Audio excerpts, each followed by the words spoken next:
Hello, नमस्कार. कसे आहेत सगळे? अपेक्षा करते सगळेजण मस्त मजेत आणि आनंदात असतील. आमच्या घरातलं हे डेकोरेशन किती सुंदर दिसतंय ना, असं वाटतंय की ते काढायलाच नको. कारण इतकी मस्त पॉझिटिव्हिटी वाटते त्याच्यामुळं. आणि संध्याकाळच्या वेळेला घरातलं वातावरण अगदी बघण्यासारखंच असतं. त्याच्यामुळेच की काय मला सकाळचे व्हिडिओ शूट करायला अजिबात नाही आवडत. तुम्ही नेहमीच बघत असाल की मला संध्याकाळचं जास्त फ्रेश वाटत वाटत असतं आणि त्याच वेळेस मी शूटिंग जास्तीत जास्त करण्याचा प्रयत्न करत असते. पण काय होतं, ज्यावेळेस संध्याकाळी व्हिडिओ शूट करते ना, त्यावेळेस मग तो कंप्लीट होत नाही, इनकम्प्लीटच राहतो. परत दुसऱ्या दिवशीचं शूट करायचं थोडंसं आणि मग तो एक व्हिडिओ पूर्ण होऊन जातो. आज जे दिवसभराचं होतं ना, ते सगळं मी तुमच्यासोबत कालच्या व्हिडिओमध्ये शेअर केलं आणि परत संध्याकाळी असं एकदम फ्रेश वाटत होतं. म्हटलं चला आपण संध्याकाळी पण व्हिडिओला सुरुवात करूयात. इथे मी संध्याकाळची दिवाबत्ती करायला घेतली आहे. 2-3 दिवस झालं ना, माझ्याकडून टायमिंगला देवपूजाच होत नाही आहे. म्हणून मग मी संध्याकाळची निवांत अशी देवपूजा करत असते. सगळं देवघरातलं साफ वगैरे केलं होतं, पण सकाळी पण दिवा लावायचं राहून गेलं होतं आणि संध्याकाळच्या वेळेला घरामध्ये असा दिवा लागला, अगरबत्तीचा वास सुटला ना, तर मग खूपच जास्त छान वाटतं. आणि धनुषला मी इथे काम सांगितलं होतं, जे काय तू खेळण्यांचा पसारा काढलायस ना, तो सगळा जागची जागी आवरून ठेव म्हणून. म्हणून त्याची तिथे लगबग सुरू होती, की सगळं सोफ्यावरून उचलायचं आणि मग जे काही ड्रॉवर मी काल जे क्लीन केलेत ना, त्याच्यामध्ये सगळं रचून ठेवायचं. त्यातली तर बरीचशी खेळणी माझं असं वाटत होतं की ती बाहेर ठेवून द्यावीत म्हणून, पण त्याला खेळायचं होतं म्हणून त्यातलं एकही खेळणं मला बाहेर ठेवता आलं नाही. जेवढी जास्त खेळणी वरती असतात ना, तेवढं मुलांना पसारा काढायला जास्त भाव मिळतो. त्याच्यामुळे ना त्यांचं ते सारखं काही ना काहीतरी सुरूच असतं.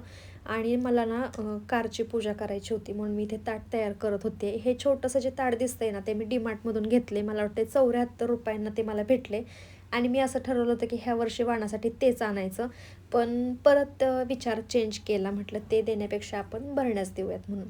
पण हां, नेक्स्ट टाईम ना अशीच काहीतरी गोष्ट मी देणार आहे की सगळ्यांच्या असं लक्षात राहील की आपल्याला हळदी-कुंकूमध्ये हे भेटलंय म्हणून. तसं तर प्लॅनिंग झालं होतं, पण थोड्या कारणांमुळे फिसकटलं. तर मी ह्याच्या आधीच माझ्या घरामध्ये वापरायसाठी आणलं होतं. कारण नेहमीच काय होतं ना, माझ्या जे लग्नातलं ताट दिलंय ना देवपूजाचं, ते खूप मोठं आहे आणि तेच दरवेळेस काढणं मला खूप जास्त अवघड वाटायचं आणि ते छोटासा कार्यक्रम आणि एवढं मोठं ताट घ्यायचं तेही नको वाटायचं. आणि जे आपलं पितळ टाईप असतं ना, असं पण मी शोधत होते.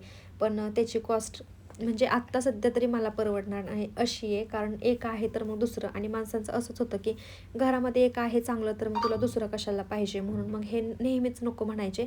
पण हे फक्त 75 का ₹74 होतं म्हणून अहो म्हटले की घेऊन टाक म्हणून. ताट केलं तयार तोपर्यंत अहोसुद्धा आले होते आणि नेहमीप्रमाणेच धनुष मग युनिटखाली लपून बसला होता. त्यांच्या दोघांची मस्ती झाली. त्याच्यानंतर आम्ही खाली गेलो, कारची पूजा केली आणि मग वरती आल्यानंतर साधं सिंपल माझ्यासाठी भाकरी बनवली, धनूसाठी मॅगी आणि अहोंसाठी बिर्याणी होती, तीच त्यांनी खाल्ली. साधं सोप्पा स्वयंपाक करून जेवण करून पटकन झोपून गेले. नंतर काही शूटच नाही केलं, अगदी नेहमीप्रमाणेच. दुसऱ्या दिवशी सकाळी उठल्यानंतर ना पहिल्यांदा धनुषला म्हणजे धनुचं आवरलं. आज काय अहोंना टिफिन न्यायचा नव्हता, त्याच्यामुळे मग मी धनुसाठी मस्त आलू पराठे बनवले होते. माझ्यासाठी पण तेच होतं.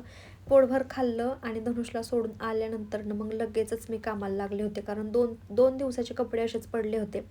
का सांगू का, घरातला साबण संपला होता. म्हणजे असं होतंय ना की एक वस्तू संपली आहे आणि मला जायचं आहे गावाला, त्याच्यामुळे ह्या गोष्टींचा तर वापरच नाही होणार आहे. म्हणजे निरमा असेल, साबण असेल किंवा तेल घरामधलं, अशा छोट्या छोट्या गोष्टी काही लागणारच नाही आहेत. म्हणून मग मी ना ठरवलं होतं की तिकडून आल्यानंतर घराची थोडीफार क्लिनिंग करायची आणि त्यानंतर मग सामान भरायचं. असं हे 15-20 दिवसापासून चाललंय.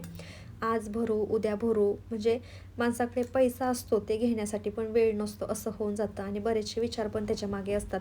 आपल्या बायकांचं तसंच असतं ना, कुठे जायचंय तर हे नको घ्यायला, तिकडे जायचंय तर ते कशाची गरज लागते म्हणून करून शेवटी सगळं संपलं होतं. अक्षरशः सकाळी साखर पण नव्हती. पण तसंच कसं तरी ॲडजस्ट करून सकाळची वेळ भागवून नेली. कपड्यांना ना आज पण मी साबण नाही आणला. सगळी कपडे निरम्यामध्ये भिजत घातली आणि छानशी सगळी स्वच्छ धुवून घेतली आणि ना घरातलं सगळी कामं होऊ द्यात आणि फक्त कपडे धुवायचे राहू द्यात. तर असं वाटतं ना की काहीच नाही काम झालं. पण जर कपडे धुवून झाले असतील आणि बाकी सगळं काम जर राहिलं असतील ना, तर असं वाटतं नाही आपण सगळंच काम आवरून घेतले म्हणून. सगळ्यात पहिल्यांदा कपडे म्हणजे बाहेरच्या दोरीवर तर कपडे होतेच, सगळे टॉवेल वगैरे धुवायला काढले होते. जे काही छोटी छोटी कपडे होती तिकडची इकडची विंडो मी पुसून घेतली आणि त्याच्यामध्ये ते सगळे कपडे टाकले, जेणेकरून सुकतील पण, नाहीतर मग तसेच ओले राहतील. जर असं गॅलरीत टाकले तर ते काही लवकर सुकत नाहीत म्हणून. तर छानसे कपडे सुकायला घातले आणि मनापासून अगदी स्वच्छ अशी फरशी पुसून घेतली. कारण मला ना अशी कापडाने पुसलेच फरशी जास्त आवडते. जो माझे जुने टी शर्ट असतात ना, जे मी वापरत नाही, त्यानेच मी जास्तीत जास्त फरशी पुसत असते. क्लीनसुद्धा निघते आणि माइंड दिवसभर फ्रेश राहतं. कधीतरी मग मी संध्याकाळच्या वेळेला पण पुसत असते, म्हणजे जेवण वगैरे झाल्यानंतर ना. पण सहसा आत्ता होत नाही. पण कधी जर मला मूड आला ना, लयच खराब झाले किंवा घाण झाले, तर मग मी नेहमीच संध्याकाळची पण पुसत असते. काल मी तुम्हाला फ्रीज दाखवला ना माझा, फक्त डोअर मी काही क्लीन केलेलं नाही आहे बरं का. जी फ्रंट साईड आहे ना, तीच फक्त मी क्लीन करून घेतली. ज्या काच वगैरे आहेत ना, त्या छान घासून पुसून ठेवून दिल्या. आणि फ्रीज काय काल दिवसभर मी चालू नाही केला. आज सकाळपासूनही चालूच नव्हता. त्याचा बर्फ इतका मेल्ट होत होता ना, म्हणजे खूपच जास्त. आणि असं पूर्ण जसा दगड निघतो ना बाहेर, तसा तो बर्फ निघाला. आणि काय झाले माझ्या फ्रीजचं मलाच समजत नाही. आता माझ्या लग्नातला आहे हा, आणि फक्त 7 वर्ष झाली तर. पण ना त्याचं डीप फ्रीजचं जे बटन असतं ना, तेच लॉक झाले. ते काय डीप फ्रीजचं ते पडतच नाही. आणि त्यामुळे मग वेळोवेळी असं काही बर्फ त्याचा क्लीन होत नाही. त्याच्यामुळे मला असं स्ट्रगल करावं लागतं, जेव्हा मला पाणी सगळं तो बर्फ सगळं काढून घ्यायचा आहे तेव्हा. आणि महिन्यातून 2 महिन्यातून तर मग असं सगळं बंद करून काढावंच लागतं. तशी फ्रीजची वरचेवर क्लिनिंग होतच असते, पण जो बर्फ साठतो ना, तो हळूहळू साठायला लागतो. आणि एवढा जमा होतो ना, की मग ते परत कंट्रोलमधूनच जातं. बघा तुम्ही, तुम्हाला पुढे जाऊन दाखवतेच, एवढा सारा बर्फ निघाला आहे. मला वाटते कोणत्या तरी टेक्निशियनला बोलवावंच लागेल आणि ते करून घ्यावं पण लागेल. कारण जर वेळोवेळीच असं करायचं म्हणलं ना, तर ते खूप जास्त अवघडसुद्धा आहे आणि रिस्कीसुद्धा तेवढंच आहे. आता कालपासून माझा फ्रीज बंद आहे आणि अजून पण मी त्याला चालू नाही केला. तर बघा, एवढा सारा फ्रीज म्हणजे बर्फ त्याच्यामध्ये जमा झाला आहे. आणि कसं हे वाटतं ना, बघायलासुद्धा थोडंसं वेगळंच वाटतं. म्हणजे असं वाटतं ना, की कधी कधी हलगर्जीपणा जास्त होतोय की काय, एवढे मोठे मोठे तुकडे.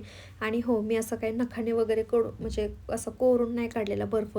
सगळा जो लूज झाला होता ना, तोच फक्त काढून मी बेसिनमध्ये ठेवला आहे. माझ्या घरामध्ये जर आत्ता कोणती गोष्ट कमी असेल ना, तर ती फक्त फ्रीजचीच कमी आहे. बाकी सगळ्या गोष्टी माझ्या घरामध्ये अगदी मनासारख्या आहेत. पण फ्रीजचा काय प्रॉब्लेम होतो आहे माहिती आहे का, म्हणजे त्याच वेळेस जर आम्ही विचार केला असता ना, की आपण डायरेक्ट डबल डोअरचा फ्रीज घेऊन टाकू. म्हणजे गरज तर आहेच तशी बरं का आम्हाला. तिघं आहोत ना आम्ही, तर बाहेरून काही सामान वगैरे आणलं किंवा माझे मम्मी पप्पा आले, भरपूर सामान घेऊन येतात, त्यावेळेस मला तो फ्रीज कमी पडतो. आणि आत्ता पण आम्ही सध्या विचार केला असता, की आपण फ्रीज घ्यायचा म्हणून. पण विषय असा होणार आहे, की जो तिथला वरचा जो बॉक्स आहे ना आमचा, तो त्यावेळेस फर्निचरवाल्यांनी सांगितले, की जेव्हा तुम्हाला काढायचं आहे ना, त्यावेळेस सांगा, मी ते काढून करून देईल. पण अहो म्हणतायत, की त्याच्यासाठी डबल खर्च येईल. मग असं सगळ्या गोष्टी आहेत. त्याच्यामुळे डबल डोअरच्या फ्रीजची किंवा ह्याच्यापेक्षा मोठ्या फ्रीजची माझी हौस पूर्ण होईल का नाही ते मला माहीत नाही. किचन ऑलरेडी छोटं आहे, त्याच्यामध्ये सगळं बनवून घेतले. आता हीच गोष्ट माझ्यासाठी नेहमीच अपुरी राहील. पण तरी पण जर विचार आला ना मनामध्ये, तर आम्ही करूनसुद्धा घेऊ, पण लगेच नाही. भांडी होती काही किचनमध्ये मांडण्यासारखी, ती सगळी मांडून घेतली. आणि सगळ्यात शेवटचं आणि महत्त्वाचं काम ते म्हणजे मसाल्याचा डब्बा भरायला घेतला. किती दिवसापासून घासून ठेवला आहे, म्हणजे तुम्हाला तर मी व्हिडिओमध्ये दाखवलंच, खूप खराब झाला होता म्हणून मी घासला. पण त्यानंतरनं माझ्याकडून भरणं काही झालंच नव्हतं. आता ठरवलं होतं ना, की धनुचं जेव्हा बोरनान करायचं त्यावेळेस संध्याकाळी सगळे येणार, आणि मग असं होतंच ना, किचनमधली ही वस्तू ती वस्तू बघण्यात येतेच. मग विचार केला होता, की दुपारी वेळ भेटेल ना, तेवढ्या मधल्या वेळामध्ये तो भरून ठेवायचा, पण मला नाहीच जमलं ते.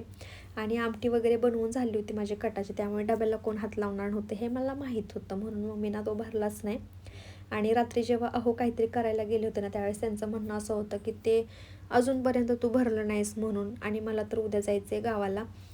आणि म्हटलं, जर हे काय बनवायला गेले ना, आणि ते बनवणारच, संध्याकाळचं जेवण ते हातानं बनवून खातात, तर मग म्हणतील काय माझी बायको किती आळशी आहे, भरलं पण नाही सध्या मसाल्यांचा डब्बा. म्हणून म्हटलं, की त्यांचं कामही हलकं करून द्यावं, म्हणून मी ते डबा भरायला घेतला.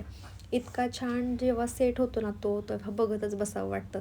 पण काय नाही, 15 दिवस पण आपल्या हातून नीट टिकतं का हो, हे लगेचच खराब होऊन जातं. म्हणजे ही वस्तूच अशी आहे ना, की ती सारखीच आपल्याला लागते ना, खराब तर होतच असते. आता ह्याच्यामध्ये सगळे कलरफुल जे काही मसाले आहेत, जे काही पदार्थ आहेत ना, ते सगळे मी भरून ठेवले. जसं की रोजचा आपल्या घरगुती वापराचा कांदा लसूण मसाला, जिरं, मोहरी, काश्मीरी लाल मिर्च पावडर, त्याच्यानंतरनं मीठ आणि हळद, असं काहीसं सगळं भरून ठेवलं. माझा मसाल्याचा डबा आहे ना, तो आतून जास्त खराब होत नाही. कारण सांगू का, एअर फ्रायरसाठी ज्या मी प्लेट्स मागवल्यात ना ह्या, त्या मी ह्याच्यामध्ये ठेवते. म्हणजे आता जसं की मी भाकरी चपाती बनवली ना, तर त्याच्या डब्यामध्ये पण हाच मी टाकते. आता ह्याला काय म्हणतात, कसला पेपर, आपण बटर पेपरच म्हणूयात, तो टाकते खाली. त्याच्यामुळे ना मसाल्याचा डबाही खराब होत नाही, आणि जे भाजी म्हणजे आपलं चपाती किंवा भाकरी ठेवते ना, तेही खराब होत नाही. असं मस्त रंगबिरंगी असा डबा मी भरून ठेवला. आता बघू मी येईपर्यंत असाच राहतोय का. आज माझं सगळं रुटीन निवांत चाललंय. काय सांगू का? आज संध्याकाळी मला घरामध्ये जेवण बनवायचं नाहीये. कारण अहो, आज येताना ना मस्त शॉर्मा आणणार होते, जो की बानेरमध्ये एका ठिकाणी छान भेटतो आणि इथे तर कुठं भेटतच नाही. म्हणजे लास्ट टाईम आम्ही रोल खाल्ला होता, तो मला अजिबात नाही आवडला आणि शॉर्मा खायची खूप दिवसापासून इच्छा होती. मग हे बोलले होते की तळेगावलाच जाऊयात म्हणून. पण एवढ्या संध्याकाळीचं धनुषला घेऊन बाहेर पडणं तेही मला नको वाटतं. जायचं 5 मिनिटाचं, यायचं 5 मिनिटाचं, त्याच्यामध्येच जास्त वेळ जातो. म्हणून मी त्यांना म्हटलं की तुम्ही ऑफिसवरून येतानाच मग घेऊन या. असं तर नकोच आपण घरातून बाहेर जायला संध्याकाळच्या वेळेला. मग ते घेऊन आले होते आणि दुपारीच मी त्यांच्याकडे फर्माईश केली होती. मगाशी मी तुम्हाला सांगितलं ना घरातली साखर पण संपली आहे म्हणून. मग त्यांना सांगितलं होतं की साखर, ब्रू कॉफी, त्याच्यानंतरनं दूध घेऊन या. आणि खूप दिवसापासून आम्ही घरामध्ये दूध आणत नाही आहेत. आम्ही ब्लॅक टीच पितो आणि ब्लॅक टी पिऊन पिऊन पण काय होतं माहिती आहे का, जास्त भूक वगैरे लागते, अशा काही गोष्टी होत आहेत. मग आज ना माझं खूप जास्त मन झालं होतं की मला कॉफी प्यायची आहे म्हणून. मग ह्यांना दुपारी सांगितलं होतं की हे हे तुम्ही येताना घेऊन या.